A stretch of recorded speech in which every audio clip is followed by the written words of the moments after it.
Subscribe to this channel and press the bell icon for more updates.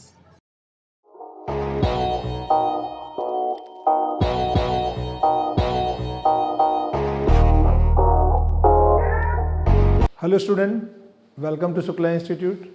Student, आपने जैसा देखा video lecture 1 से लेकर 10 तक मैंने बेसिक के साथ आपको permutation and combination chapter 7 detail में कराया है विद एग्जाम्पल एक्सरसाइज के सारे क्वेश्चंस। आपको परमुटेशन कॉम्बिनेशन अच्छी तरह आ गया स्टूडेंट। अब मैं आपको एनसीईआरटी एग्जाम्पलर जो बुक है वो भी इम्पॉर्टेंट है और क्वेश्चंस उसमें से आते हैं, आईआईटी में भी आते हैं उसमें से क्वेश्चन स्टूडेंट, जेई में, ओलंपियाड में भी आते हैं और उसको करने से आपका चैप्टर जो है बहुत कॉन्फिडेंस लेवल ऊपर हो जाएगा और आसानी से कोई भी क्वेश्चन कर सकते हैं। तो आप उसके जो एग्जाम्पल हैं, पहले वीडियो लेक्चर, अब उसके बाद 11 में मैं आपको 1 से लेकर 10 क्वेश्चन डिस्कस कर रहा हूँ एग्जाम्पल, फिर उसके बाद एक्सरसाइज करेंगे स्टूडेंट। और देखें आप, ये जो हमारे पास है वीडियो लेक्चर 11, इसमें पहला क्वेश्चन है, in a class there are 27 boys and 14 girls, the teacher wants to select 1 boy 1 girl to represent the class for a function, in how many ways can the teacher make this selection. Student देखें इसमें इसका जो solution है answer 1। अब कह रहे हैं हमारे पास क्लास में 27 बॉयज़ हैं, 14 गर्ल्स हैं, हमें एक बॉय और एक गर्ल्स को फंक्शन में के लिए जो है रिप्रेजेंट करने के लिए सेलेक्ट करना है। तो ये क्या हुआ, सिलेक्शन है या अरेंजमेंट है? सिलेक्शन के लिए कॉम्बिनेशन लगता है और अरेंजमेंट के लिए स्टूडेंट परमुटेशन का यूज़ होता है। ये पहले भी मैंने बताया है, आपने जो पहले किया है। अगर जो बच्चे स्टार्टिंग से ये देख रहे हो, अभी एग्जाम्पलर देख रहे हैं, तो उससे पहले अगर वो आप पढ़ लेंगे 1 से 10 वीडियो, तो आप पूरी तरह से कॉन्फिडेंस आपका भर जाएगा और आप आसानी से इसको कर सकते हैं। तो देखिए हमारे पास जो 27 बॉयज़ हैं उनमें से हमें एक बॉय सेलेक्ट करना है। तो इसका मतलब हमारे पास 27 बॉयज़ 14 गर्ल्स, हम लिखेंगे there are 27 boys and 14 girls, but we have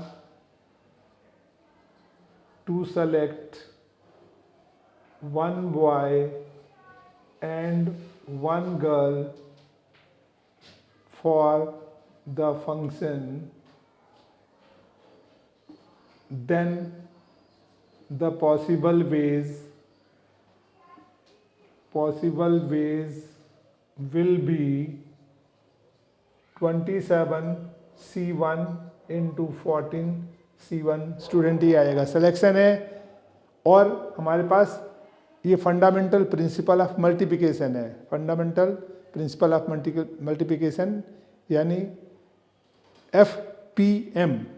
तो इसमें हम मल्टीप्लाई करेंगे क्योंकि एंड का, जहाँ एंड का सेंस आए मल्टीप्लाई, जहाँ और का सेंस आता है प्लस करते हैं। तो हमें 1 बॉय एंड 1 गर्ल कह रहा है, तो मल्टीप्लाई किया और इसको सॉल्व करेंगे तो 27 इंटू 14 और ये मल्टीप्लाई कर देंगे 378 वेज से हम ये सिलेक्शन कर सकते हैं स्टूडेंट। तो ये नरेशन लिखना ज़रूरी होता है स्टूडेंट, कोई उसे पढ़ता नहीं, लेकिन आपको लिखा होना चाहिए। उसके बाद आप इस तरह से कैलकुलेशन करेंगे, you will get full marks. अब नेक्स्ट क्वेश्चन देखें। हाँ स्टूडेंट देखें, ये क्वेश्चन नंबर 2 एनसीईआरटी एग्जाम्पलर का है, एग्जाम्पल नंबर 2 है स्टूडेंट।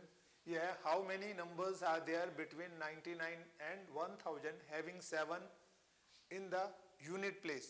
तो देखें स्टूडेंट, हमारे पास जो यूनिट 10, 100 ये 3 प्लेसेस हैं। हमारे पास 99 और 1000 के बीच में 3 डिजिट जो है आते हैं, यानी लगभग 100 से लेकर के 999, इनके ये और इनके बीच के सारे नंबर्स बताने हैं, जिसमें 7 क्या होना चाहिए, 7 इन द यूनिट प्लेस। यानी यूनिट प्लेस जैसे हम नंबर बना रहे हैं 817, ठीक है, 927, 387, ठीक है।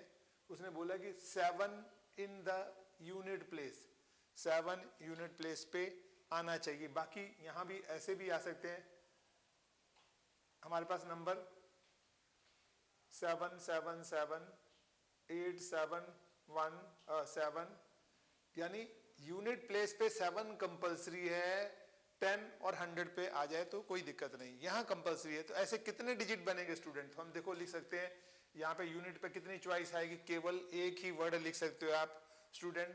तो हम लिखेंगे यहाँ पर इस प्लेस पर कितने चॉइस आएंगे, तो चॉइस एट यूनिट प्लेस हमारे पास कितने डिजिट का हो जाएगा, 1 डिजिट, केवल 1 डिजिट होगा, 1 चॉइस आ गई हमारे पास, ठीक है। अब चॉइस एट 100 प्लेस ले लेते हैं। 100 प्लेस पर कितना यहाँ पर लिखेंगे, 100 प्लेस, 100 प्लेस पर चॉइस कितनी होगी स्टूडेंट, 100 पे। अब जो डिजिट है हमारे पास 0 1 2 3 4 5 6 7 8 9, ये 10 डिजिट है स्टूडेंट, एक जीरो नहीं आ सकता यहाँ पर, ठीक है। अगर आप हम देखो जीरो लगाएं 0 1 7, तो ये 3 डिजिट नहीं होगा, 2 डिजिट का लाएगा। आप ऐसे लिखें 1 0 7, तो 0 10 प्लेस पे आ सकता है बट 100 प्लेस पे नहीं आ सकता, तो 0 छोड़ दे 9, तो यहाँ पे 9 डिजिट्स हो गए हमारे पास, ठीक है, 9 डिजिट्स। और चॉइस एट 10 प्लेस पर, 10 प्लेस पे कितने चॉइस होगी, वहां 0 भी आ सकता है और कोई डिजिट भी आ सकता है इनमें से, 10 के 10, तो 10 डिजिट्स हो गए। तो देयरफॉर पॉसिबल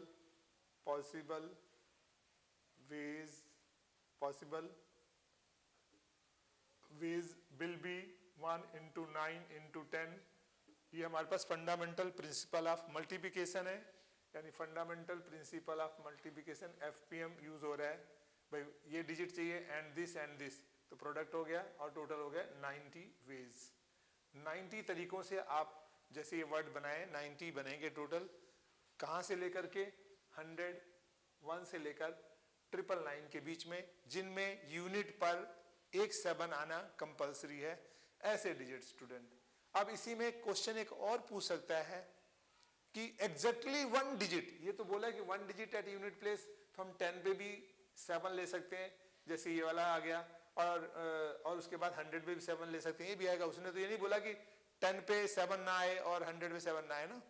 लेकिन क्वेश्चन आ जाए यहाँ पर कि how many numbers are there between 99 and 1000 having 7 in the unit place, exactly 7 in the unit place, exactly 7, ठीक है। यानी हमारे पास यूनिट 10 100 केवल इसी यूनिट प्लेस पे ही 7 हो, only 1 7 will come at unit place, और किसी प्लेस पे नहीं आएगा, तो चॉइस कितना होगी। तो देखो यहाँ पर एक डिजिट की चॉइस हो जाएगी 7 की, यहाँ पे 100 पे 7 नहीं आएगा, 0 नहीं आएगा, तो 8 डिजिट हो गया स्टूडेंट। 10 पर कितना होगा, एक 7 नहीं आएगा, तो 9 हो गया। हमारे पास पॉसिबल वेज क्या हो गए, पॉसिबल वेज हो गया 1 into 9 into 8, यानी टोटल 72 डिजिट्स बनेंगे हमारे पास। वैसे 90 बन रहे हैं, यानी वो नंबर कौन से हो गए, ये नंबर हो सकता है, ये हो सकता है, ये हो सकता है, ये नहीं हो सकता, ये नहीं हो सकता, यहाँ पे एक से ज्यादा 7 आ गए, यानी exactly 1 7 will come at unit place. यानी how many numbers between 99 to 1000 in which exactly 1 7 at unit place, ठीक है। अब इसका दूसरा पार्ट है student, how many numbers are there between 99 and 1000 having at least one of their digit is 7, कम से कम at least one of their digit is 7, कम से कम एक 7 तो आए। ऐसे कितने हो सकते हैं स्टूडेंट, तो देखें कम से कम एक 7 आए, तो उसके लिए तरीका हमारे पास बता रहा हूं मैं, आप देख सकते हैं। इसका सेकंड पार्ट, फर्स्ट पार्ट हो गया था ये हमारे पास, सेकंड पार्ट में यूनिट 10 100 लिखते हैं। अब उसने बोला कि हमारे पास having at least one of their digit is 7, कम से कम एक 7 तो आए, 2 7 भी हो सकते हैं, 3 भी 7 भी हो सकते हैं, ठीक है स्टूडेंट। अगर हम देखें हमारे पास at least one of their digit is 7, कम से कम एक 7, यानी कोई भी 7 ना आए वो चांस नहीं चाहिए, कोई भी 7 ना आए ऐसा डिजिट नहीं चाहिए, कम से कम एक 7 चाहिए। तो आप देखो इसको 2 तरीके से कर सकते हैं स्टूडेंट। इसके लिए पॉसिबल वेज क्या होगा, पहले तो हम बनाएंगे टोटल डिजिट कितने बनते हैं, ठीक है।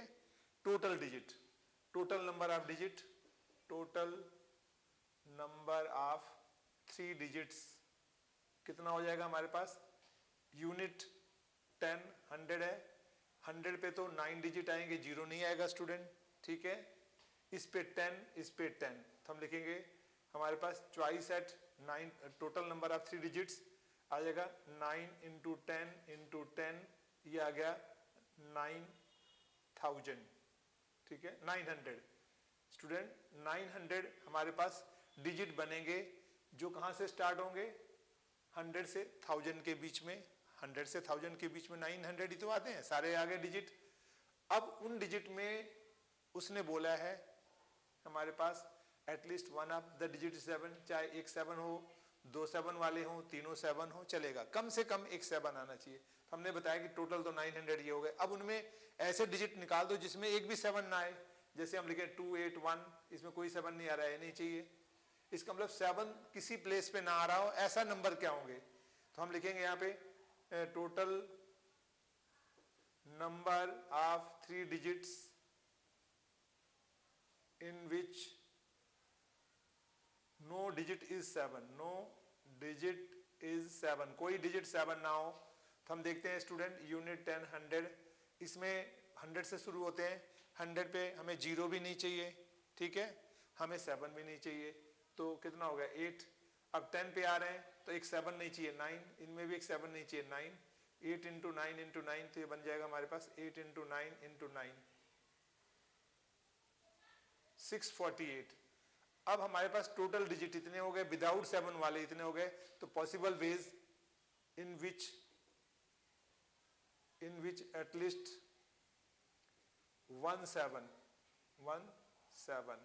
तो वो कितना होगा 1000 माइनस 648, तो ये बन जाएगा हमारे पास 252, ठीक है।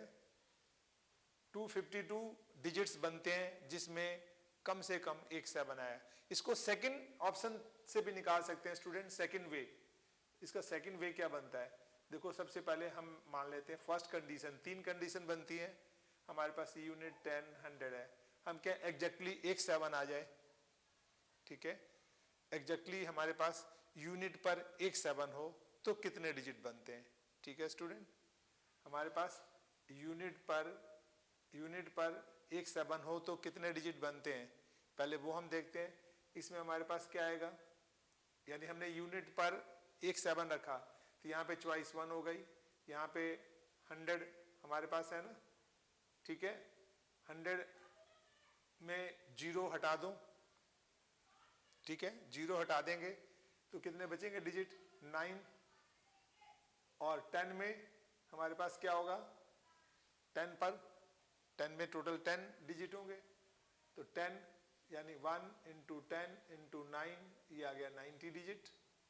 अब हमारे पास देखिए फर्स्ट आ गया स्टूडेंट हमारे पास यूनिट 10 100, यहाँ पे 1, यहाँ पे 7 आ गया तो 1 चॉइस, यहाँ पे 100 में एक 0 हटा देंगे 9 चॉइस, यहाँ टोटल 10 90 वेज हो गए। सेकंड में अब हमने 7 10 पे लिया यूनिट 10 100, तो यहाँ 1 चॉइस, यहाँ 0 हटा दिया 9 चॉइस, यहाँ पे 7 तो यूज कर चुके हैं उसको हटा दें 9 चॉइस, 9 इंटू 1 इंटू 9 81 आ गया। थर्ड केस में यहाँ पे 7 at unit place, 7 at 10 place, यहाँ पे 7 एट 100 प्लेस। अगर 7 100 प्लेस पे आ जाए तो यहाँ 1 चॉइस, यहाँ 9, यहाँ 9 9 9 जा 81, क्योंकि एक 7 आ चुका है, 7 आ गया उसको छोड़ देंगे स्टूडेंट, तो 81 और हमारे पास 90, इनको ऐड कर दें 90 प्लस 81, तो ये 252 वेज हो गए स्टूडेंट।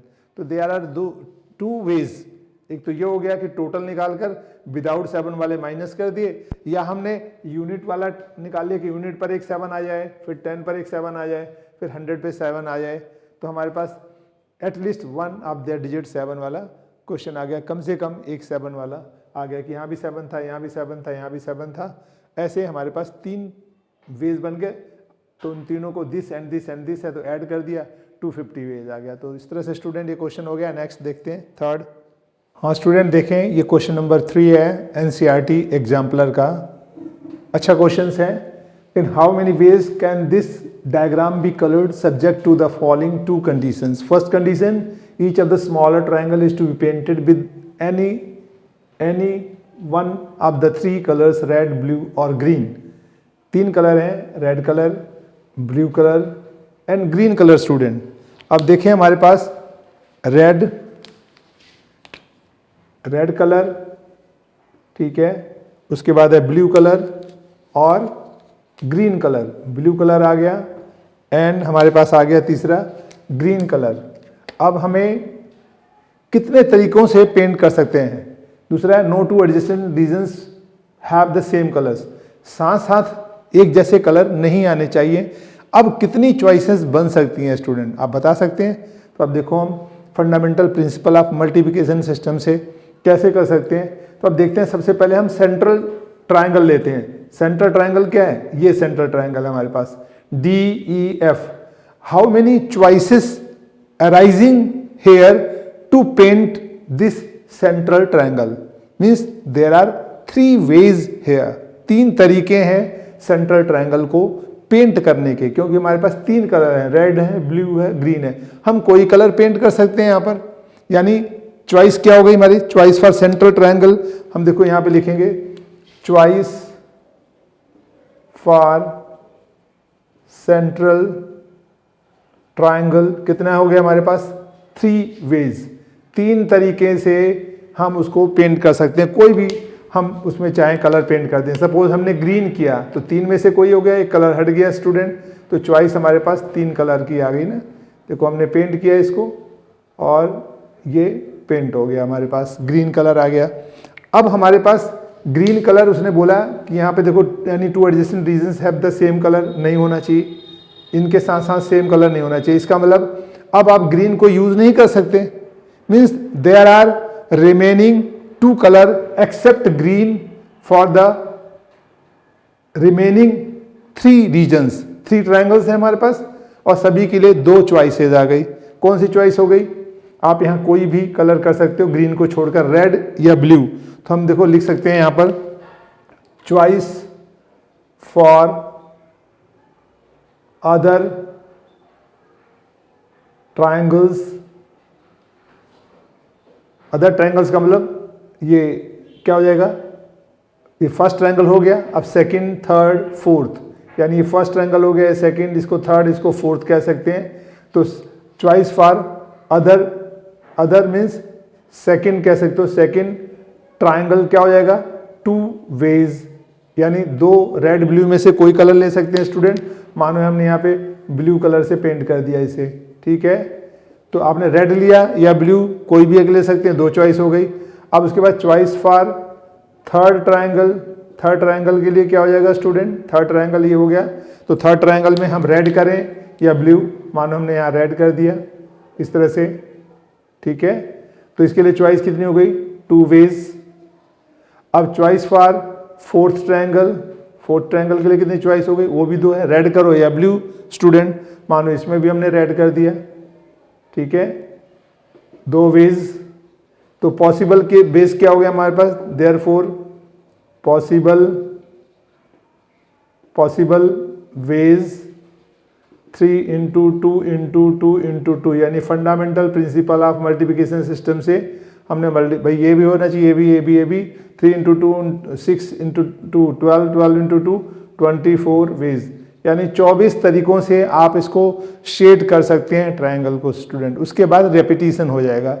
तो आपने देखा कोई 2 कलर एक साथ नहीं है, और इस तरह से जो कंडीशन बोली, दोनों कंडीशन को फुलफिल करते हुए हमने इसमें पहले 3 चॉइस आ गई थी, तीनों में से कोई कलर ले सकते थे, हमने ग्रीन ले लिया.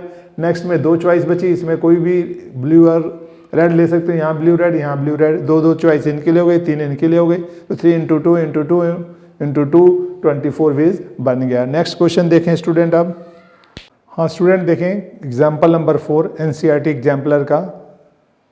Yeah, in how many ways can 5 children be arranged in a line such that 2 particular children of them are always together and 2 particular children are never together?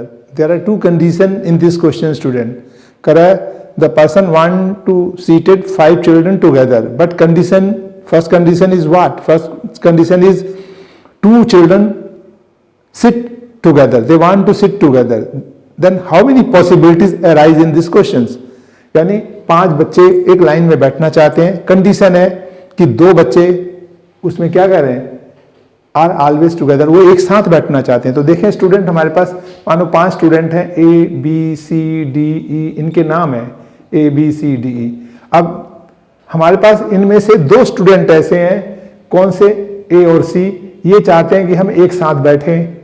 तो मूवमेंट कैसे होगी, एक लाइन में हमें करना है स्टूडेंट, तो मूवमेंट इनको जहां उठाना है एक साथ लेके जाना पड़ेगा। तो एक मूवमेंट हो गई, ए और सी हट गए, बचे बी डी ई, 3 ये हो गए और 1 ये हो गए। तो मूवमेंट कितनी हो गई स्टूडेंट, 4 की है। तो we can consider both the student as 1 unit, ठीक है, एंड रिमेनिंग 3 को कंसीडर करेंगे। 3 और 1 टोटल कितने हो गए स्टूडेंट, 4। यानी हमारे पास पॉसिबल वेज क्या होगा, इसके लिए पॉसिबल वेज ये होगा 4p4, यानी 4 फैक्टोरियल से हम अरेंज कर सकते हैं। मूवमेंट कितनी हो गई, 4 की, क्योंकि वो दोनों स्टूडेंट को हमने 1 यूनिट मान लिया, वो जहां जाएंगे एक साथ आएंगे। फिर उसके बाद बी रखें, ई रखें, डी, तो ये मूवमेंट ये हो गई, एक ही हो गई, एक ही, 4 फैक्टोरियल से अरेंज कर सकते हैं, यानी 4 × 3 × 2 × 1। दूसरा, हमारे पास ये जो 2 हैं, इनको एक साथ तो रख रहे हैं, तो इनकी भी मूवमेंट कितनी होगी, वो 2p2 से हो जाएगी, यानी 2 फैक्टोरियल, यानी 2 चाहते वाला, ये 48 वेज स्टूडेंट बन गया। अब ये कैसे मूवमेंट होगी, जैसे हमारे पास ए सी है, तो हम ऐसे कह सकते हैं, सी ए भी तो कह सकते हैं, बी ई डी, ये सेम है, बट ये ए सी भी हो सकता है, सी ए है तो एक साथ ही है। तो ऐसे कितने मूवमेंट बन गए, 2। और इन सब की मूवमेंट, मानो बी यहां रखो, ए सी यहां रखो, ई यहां रखो, डी रखो, बी यहां रखो, ठीक है, फिर ई रखो, डी रखो, फिर ए सी रखो, या ए सी को क्या सकते हैं, सी ए। तो ये तो 2 ही मूवमेंट आ गई, और इन सबको मिलाकर टोटल कितना हुआ मूवमेंट, अगर इकट्ठा इनको एक साथ लेके चल रहे हैं तो वो हो गया 24 मूवमेंट। 24 और इंटू 2 48 तरीके से हम इसको रिप्रेजेंट कर सकते हैं नंबर स्टूडेंट। तो आपने क्या देखा कि ए सी लिखें या सी ए, इनकी 2 मूवमेंट हो गई, और बी ई डी हो गई ए सी, या डी ई बी ए सी, आगे पीछे जो मूवमेंट है 4 की मूवमेंट है, तो 4p4 से अरेंजमेंट कर दिया, और ये 2p2 से अरेंजमेंट कर दिया। टोटल 48 वेज हमारे पास आ गए। अब नेक्स्ट क्वेश्चन देखें। इसके बाद एक इसी में स्टूडेंट और है हमारे पास, 2 particular childrens of them are never together. अगर 2 पर्टिकुलर चिल्ड्रन एक साथ ना आए तो क्या होगा स्टूडेंट, ये तो एक साथ आने पर 48 हो गए। तो पहले हम देखें टोटल पॉसिबिलिटीज क्या बनती हैं। तो हम इसके लिए पॉसिबल वेज क्या है, सेकंड पार्ट, इसके लिए पहले तो टोटल पॉसिबल वेज, अगर हमें 5 स्टूडेंट को एक लाइन में बिठाना हो तो कितने तरीके से बिठा सकते हैं स्टूडेंट, 5p5, ठीक है, माइनस जो एक साथ आ रहे हैं इनमें वो हटा दो, तो नेवर कम टुगेदर, यानी इसमें आगे both the students never come together, यानी सेकंड पार्ट में आ रहा है both the students never come together, इसमें both the students come together. तो इसमें पहले तो टोटल पॉसिबिलिटीज आ गई, फिर never come together, come together वाले आ गए, इसमें कंडीशन कम टुगेदर वाले कितने आ गए, 4p4 × 2p2, ये बन जाएगा 5 फैक्टोरियल, ये 4 factorial into 2 factorial, 5 factorial means 5 × 4 × 3 × 2 × 1 minus 4 × 3 × 2 × 1 × 2 × 1, ये 120 हो गए, माइनस 48 हो गया स्टूडेंट 50, ये टोटल 72 हो गया, ठीक है। तो 72 तरीके से हम जब उनको इकट्ठे ना बिठाना हो वो तरीका हो गया, और इकट्ठे बिठाना हो तो 48 तरीके हो गए। तो ये जो था टोटल 120 में से इकट्ठे बैठने वाले माइनस कर गए। तो ये आपने ऐसे क्वेश्चंस किए एक्सरसाइज में स्टूडेंट, आपने एनसीईआरटी में, तो आपको क्लियरली समझ आ गया। नेक्स्ट देखें 5th क्वेश्चन। हाँ स्टूडेंट देखें एग्जाम्पल नंबर 5, ये है, if all the permutation of the letters of the word again are arranged in the order as in the dictionary, what is the 49th word. 49th word इसमें क्या है student, वो बताना हमें dictionary के according. अगर हम इसको डिक्शनरी के अकॉर्डिंग लिखते हैं, देखो हमारे पास ये क्या है वर्ड अगेन, AGAIN, डिक्शनरी के अकॉर्डिंग लिखते हैं तो सबसे पहले क्या होगा, AA, फिर G, फिर I, फिर N, ये हमारे पास डिक्शनरी के अकॉर्डिंग लिखते हैं, तो ये पहला वर्ड होगा शुरू। अब डिक्शनरी के अकॉर्डिंग लिखते हैं तो ए में वर्ड ढूंढेंगे तो ए से जो बने हुए वर्ड आएंगे, जी वाले लाइन में जाकर देखेंगे तो जी से बने हुए वर्ड आएंगे, आई में देखेंगे तो आई से बने हुए होंगे, एन से देखेंगे तो एन। अब देखते हैं अगर हम इनसे टोटल वर्ड बनाते हैं स्टूडेंट तो कितने बनेंगे, टोटल पॉसिबल वेज हमें इसमें बनेंगे। कितने वर्ड हैं देखें, आप कहते हैं अगेन से कितने लेटर बनते हैं, तो हम देखते हैं कितने लेटर हैं इसमें 1 2 3 4 5, तो हम लिख सकते हैं 5p5 से अरेंज कर सकते हैं स्टूडेंट। इसमें रेपिटेशन है 2 वर्ड का, तो इसको तो हम लिखते हैं 5 फैक्टोरियल हो गया, ठीक है, 5p5 का मतलब, और नीचे अपॉन 2 फैक्टोरियल, ठीक है, 5 फैक्टोरियल अपॉन 2 फैक्टोरियल, 5 को आगे ले गए, 4 इंटू 3 इंटू 2 फैक्टोरियल, नीचे 2 फैक्टोरियल कैंसिल हो गया, 60 वर्ड डिफरेंट 60 वर्ड बनेंगे, ठीक है स्टूडेंट। इससे जो पॉसिबल वर्ड बनाना चाहें कितने बनेंगे, 60। उसमें से बोल रहा है 49th नंबर पे रैंक में कौन सा आएगा, तो हम एक एक करके देखते हैं। हम लिखेंगे इफ द फर्स्ट वर्ड, या ऐसे लिखें the first word start with a, पहला वर्ड हमें डिक्शनरी में ए से स्टार्ट हो रहा है, तो अब देखो मूवमेंट कितने की बन गई हमारे पास, मूवमेंट जो होगी AGIN, हम इन्हीं को आगे पीछे मूव करेंगे, ये तो फिक्स हो गया हमारे पास, ठीक है स्टूडेंट। पहला जो वर्ड है ये हमने इसे फिक्स कर दिया। अब इसमें मूवमेंट करें तो 5 वर्ड, इनको आगे पीछे घुमाते जाएं हम, तो कितने डिफरेंट, एक ही कॉलम में देखेंगे तो इनको मूवमेंट करेंगे तो कितने वर्ड बनते हैं, तो देखते हैं हमारे पास ये फिक्स हो गया, तो इसमें कोई मूवमेंट नहीं, मूवमेंट इनमें है, कितने वर्ड है, 4 है, 4 फैक्टोरियल अपॉन कोई रिपीट है नहीं, तो ये पॉसिबल हमारे पास क्या हुआ, 4 फैक्टोरियल। 4 फैक्टोरियल का मतलब क्या हुआ, 4 इंटू 3 इंटू 2 इंटू 1, 24 वेज, 24 तरीके से, 24 तरीके से हम वर्ड बना सकते हैं अलग अलग। अब जो नेक्स्ट 25th वर्ड बनेगा, हम लिखेंगे 25th word will start from, किससे शुरू होगा, ए के बाद क्या वर्ड आता है स्टूडेंट, जी फिक्स कर दिया, AAIN, जी तो जी कॉलम में देखेंगे ना हम, जी के अंदर, तो जी में जी तो फिक्स हो गया, बाकी मूवमेंट इनकी हो गई। जब इनकी मूवमेंट हो गई तो कितने तरीके से होगी स्टूडेंट, 4 फैक्टोरियल, 4 वर्ड है, रेपिटेशन इसमें 2 का है, वो डिवाइड कर देंगे, तो कितना आएगा 4 into 3 into 2 factorial upon 2 factorial, ये कैंसिल हो गया, 12 वेज, यानी 12 और डिफरेंट वर्ड बन जाएंगे जी से। तो 24 एंड 12 कितना हो गया स्टूडेंट, टोटल मिलाकर 36 वर्ड हो गए। 36 के बाद नेक्स्ट जो 37 होगा वो कहां से शुरू होगा, आई से, तो हम लिखेंगे 37th word will start from what, I fix कर देंगे स्टूडेंट, तो मूवमेंट कहां हो गया, आई फिक्स हो गया, तो डिक्शनरी के अकॉर्डिंग AAGN ये वर्ड बना हमारे पास, ठीक है, ये फिक्स हो गया।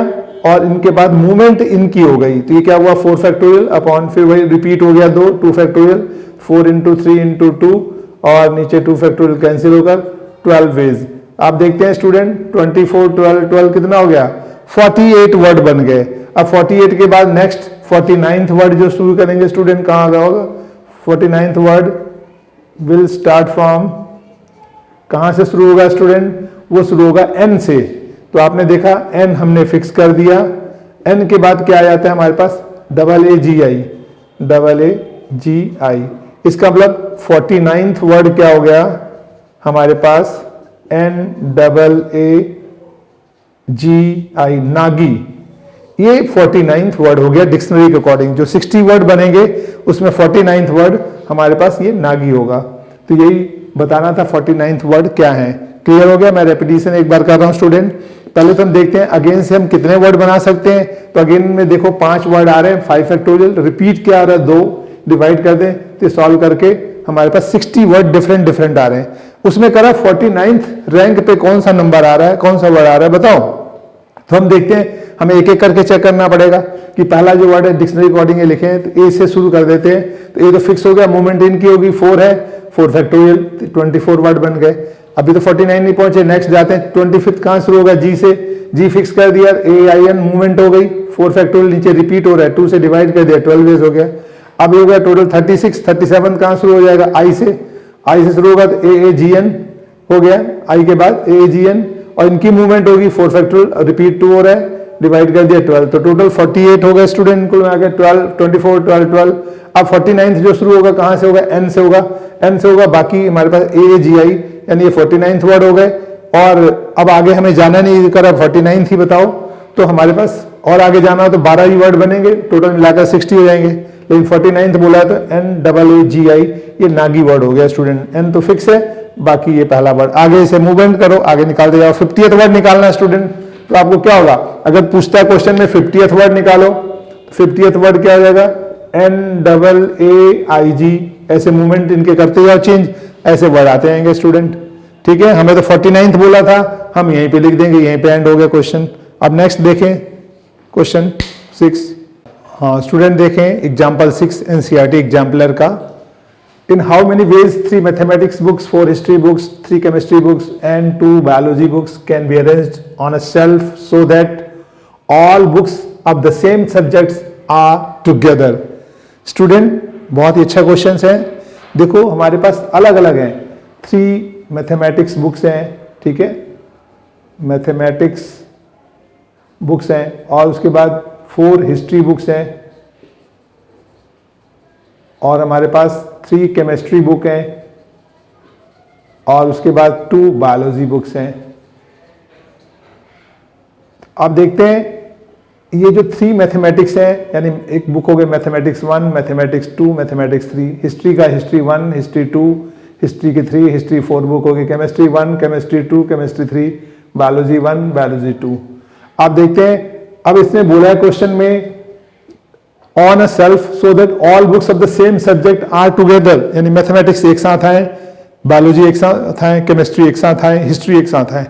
तो आप क्या करेंगे, we consider all the books of mathematics as a 1 unit, all the books of history as a 2nd unit, and all the chemistry books of 3rd unit, and all the biology books of the 4th unit। यानी इसको एक unit मानेंगे, इसको दूसरा unit, इसको तीसरा, इनको यानी जहां भी उठाएंगे सारा मैथ्स एक साथ गया।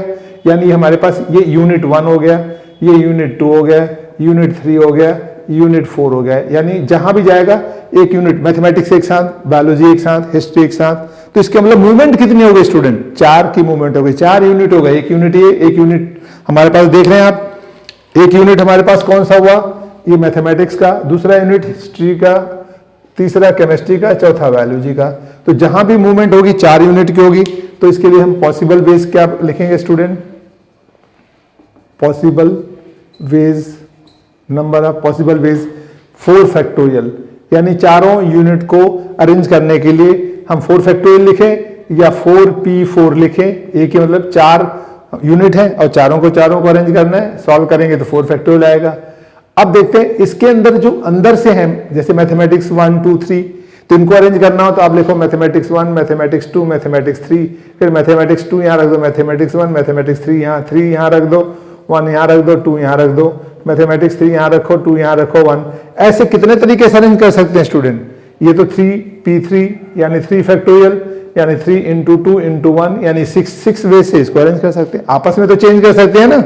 इसका मतलब all the 3 mathematics books can be arrange by 3p3 यानी 3 factorial, all the 4 history books can be arrange by 4p4 यानी 4 factorial students, all the 3 chemistry books can be arrange by 3p3 factorial, and all 2 biology books can be arrange by 2p2 यानी 2 factorial. अब इन सबको solve कर ले student, 4 3 2 into 1, फिर 3 into 2 into 1 into 4 into 3 into 2 into 1 into 3 into 2 into 1 into 2 into 1, सभी को multiply कर देंगे 41,472 वेज आ जाएंगे स्टूडेंट।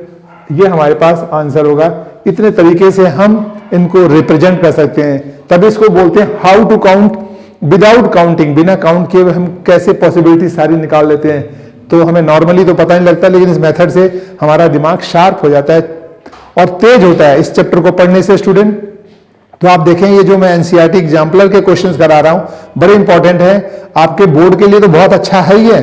बोर्ड के जो आप एक्सरसाइज कर रहे हो वो अच्छी तरह से प्रिपेयर होगा, आप कंपटीशन एग्जामों के लिए भी पूरी तरह से तैयार हो जाएंगे, ओलंपियाड के लिए भी तैयार हो जाएंगे स्टूडेंट, और जेईई में भी क्वेश्चंस पूछे जाते हैं, आप उसमें भी परफेक्ट हो सकते हैं। तो मेरे वीडियो को देखते रहें स्टूडेंट, आप ज़्यादा से ज़्यादा अपने फ्रेंड्स को बताएं, सभी को फायदा होगा, उनका भी फायदा होगा, आपका भी फायदा होगा।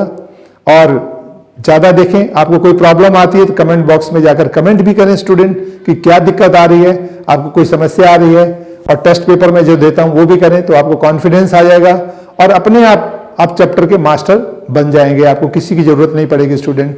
तो देखें इसको इस तरीके से हो गया। नेक्स्ट हम एग्जाम्पल 7 पर आते हैं। स्टूडेंट देखें आंसर नंबर 7 है, a student has to answer 10 questions choosing at least 4 from each part A and B if there are 6 questions from part A and 7 from part B. In how many ways can the student choose 10 questions? देखो student आपके exam में आते हैं, हमारे पास 2 part हैं, एक part A है और दूसरा पार्ट B है। 2 तरह के पार्ट A में कितने क्वेश्चन दिए हुए हैं हमारे पास? 6 क्वेश्चंस हैं। नंबर ऑफ क्वेश्चंस और इसमें क्वेश्चंस कितने? Number of questions 7। अब करा you have to do 10 questions but selecting at least 4 from each part. दोनों पार्ट में से कम 4 क्वेश्चन तो करने हैं बट टोटल 10 चूज करने हैं। तो how many possibilities arise here? तो देखें स्टूडेंट हमारे पास फर्स्ट कंडीशन क्या हो जाती है? फर्स्ट कंडीशन अगर 4 आप पार्ट ए में से करते हैं तो एंड आपको 6 इसमें करना पड़ेगा। तो नंबर ऑफ क्वेश्चंस कितने हो गए? आपको नंबर ऑफ क्वेश्चंस ये हो गए 10। सेकंड कंडीशन आती है या तो आप ये करो, पहला तो ये आपको चुनना है 4 and 6, और दूसरा चॉइस आ गए हमारे पास कि 5 क्वेश्चन इसमें से करो तो 5 इसमें से कर लो, 10 क्वेश्चंस हो गए स्टूडेंट, ठीक है। या आप तीसरी कंडीशन क्या आती है और ये कह सकते हैं कि इसमें से 6 ले लें तो इसमें से 4 ले लें स्टूडेंट, ये भी नंबर ऑफ क्वेश्चन 10 आ गया। तो you can do either in this way और इन दिस वे और इन दिस वे। तो देखो दोनों में कंडीशन फुलफिल हो गई, कम से कम 4 क्वेश्चन करने हैं बट दोनों मिलाकर टोटल कितने करने हैं स्टूडेंट? 10 क्वेश्चन। तो आप देख रहे हैं 4 and 6, तो जहां पे एंड आता है आपने देखा इनटू करते हो, जहां और आता है वहां प्लस करते हैं। ये फंडामेंटल प्रिंसिपल ऑफ मल्टीप्लिकेशन होता है, फंडामेंटल प्रिंसिपल ऑफ एडिशन होता है, और जहां आता है तो देखो और का सेंस में प्लस, एंड में मल्टीप्लाई। तो हम क्या करेंगे 6 में से 4 और 7 में से 6, तो हम लिखेंगे पॉसिबल वेज। हमारे पास क्या होगा? ये 6 में से 4, 6C, 4 सिलेक्शन है ना, कोई 4 क्वेश्चन सेलेक्ट कर रहे हैं, एंड इनटू हो गया 7 6C 6 और मतलब प्लस हो गया, फिर 6 में से 5 6C 5 इंटू 7C 5 हो गया, और 6C 6 इंटू 7C 4।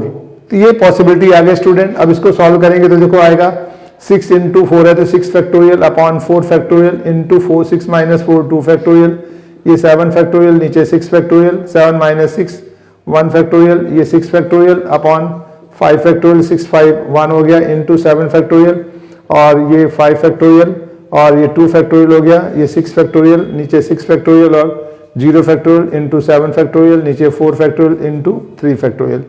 इनको सॉल्व करेंगे स्टूडेंट, हमारे पास क्या आ जाता है? ये 6 इंटू 5 अपॉन 2 आ जाएगा, ये 7 खाली आ जाता है हमारे पास, और प्लस ये आ गया 6, और नीचे हमारे पास ये 6 आ जाएगा खाली, और ये बन जाएगा 7 इंटू 6 अपॉन 2, ये 6 और 6 ये आ गया 1 इंटू, ये बन जाएगा 7 फैक्टोरियल, नीचे 4 है, और 7 को आगे ले गए 6 5 इंटू 4 फैक्टोरियल, नीचे 3 इंटू 2, ये कैंसिल हो गया। इनको इससे कैंसिल कर दें अपना, और इनको इससे कैंसिल कर दें, इसको इससे कैंसिल कर दें, तो हमारे पास ये 105 आ गया स्टूडेंट, 126 आ गया और 35 आ गया, और इनको सबको टोटल कर लेंगे तो 266 हमारे पास टोटल वेज आ जाते हैं स्टूडेंट। देखिए हमारे पास ये जो सॉल्व करके 105 और ये जो है 126 आ गया, इनको मल्टीप्लाई कर लिया 35, सबको टोटल कर 266 वेज आ गया। तो आपको समझ आया होगा स्टूडेंट, हमें टोटल 10 क्वेश्चन करना था, पार्ट ए में 6 दे रखे थे, पार्ट बी में 7 क्वेश्चन थे, तो 6 में से 4 सेलेक्ट किया, 6C4, इसमें 7 में से 6 लिया तो 7C6 और मतलब प्लस आ गया, फिर 6 में से 5 आ गया, सेकंड कंडीशन में 7 में से 5 आ गया 7C5, फिर 6 में से 6 आ गया, 7 में से 4 आ गया, इनको सिंप्लीफाई करना आता है। और इस तरह से स्टूडेंट आपका ये जो वीडियो है, अब अगले जो है वीडियो लेक्चर पे जाएंगे, वीडियो लेक्चर 12, ये हमारे पास वीडियो लेक्चर 11 था, 12 में 7 के आगे 9 से 19 तक क्वेश्चन होंगे स्टूडेंट। और इस तरह से आप वीडियो ज़्यादा से ज़्यादा देखते रहें स्टूडेंट, बहुत आपको इसका बेनिफिट मिलेगा, आप मैथ्स के मास्टर बन जाएंगे, आपकी सारी प्रॉब्लम शॉर्ट आउट हो जाएगी। और इसके बाद मैं टेस्ट दूंगा स्टूडेंट, टेस्ट भी करें और उसकी जो आपके मार्क्स आते हैं वो कमेंट बॉक्स में जाकर आप मार्क्स दें, ताकि मुझे भी पता लगे कि आपका कॉन्फिडेंस लेवल कितना बढ़ रहा है। इन फ्यूचर में आपसे फिर बात भी करूंगा, लाइव भी बात करूंगा स्टूडेंट, तो आप मेरे वीडियो देखें, अपने फ्रेंड्स को बताएं, जितना ज़्यादा लोगों को फ़ायदा हो उतना ही अच्छा है। ये सब अच्छा जो है एक दूसरे की हेल्प करना, जैसे मैं हेल्प कर रहा हूँ आप सबकी, आप दूसरों को इसको बता करके हेल्प कर सकते हैं। Thank you student.